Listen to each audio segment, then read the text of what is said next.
Great to have you back on 101 Tips for Interviewers and Interrogators. I'm your host, Stan Walters, and this is tip number 15.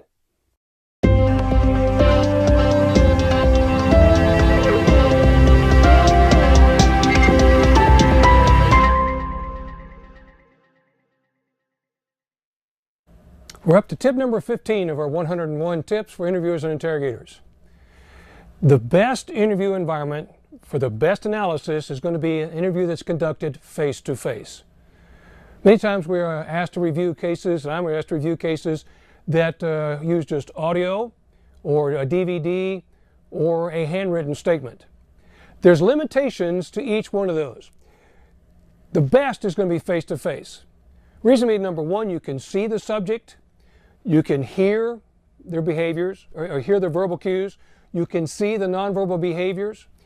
You can also make a spontaneous response. So you've got an ability to follow up. Now, if you're working with a DVD, now I'm at my consulting side, I do a lot of work with DVDs because I can't be present during the interviews.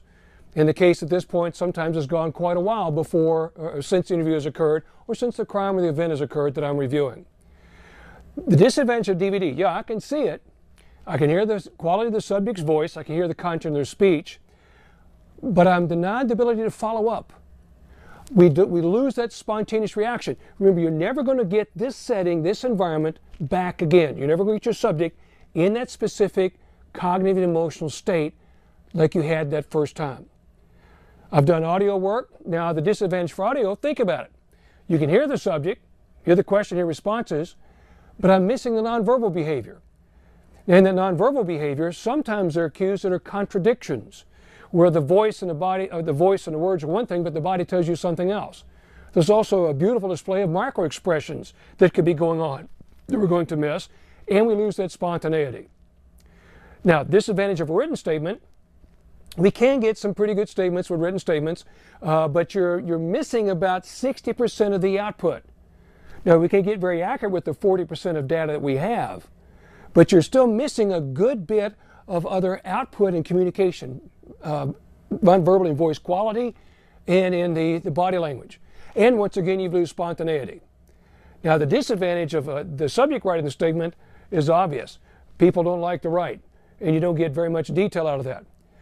So if you have your options, the very best interview is to do it face-to-face, and make that first one your best one. Assume that it'll be the only one. That was tip number 15. Be sure you come back and subscribe so you get the rest of this series, 101 Tips for Interviewers and Interrogators. Please do me a favor and share this with other folks so they can subscribe and join in on the series. It's not too late. They can go back and catch up. Or if you've dropped in the middle of this, you can catch the other 100 tips that I've already put up on video. Please connect with me, Facebook, LinkedIn, Instagram, Twitter. Give me your comments below about issues you've had in dealing with recorded statements or DVDs, how you like to take your statements, or sometimes maybe you're required to only take it in one form. For example, only over telephone would be very limiting. Hope to see you again in the next one. We're going to do tip number, well, I can't do it with my fingers, but it's going to be tip number 16. See you then.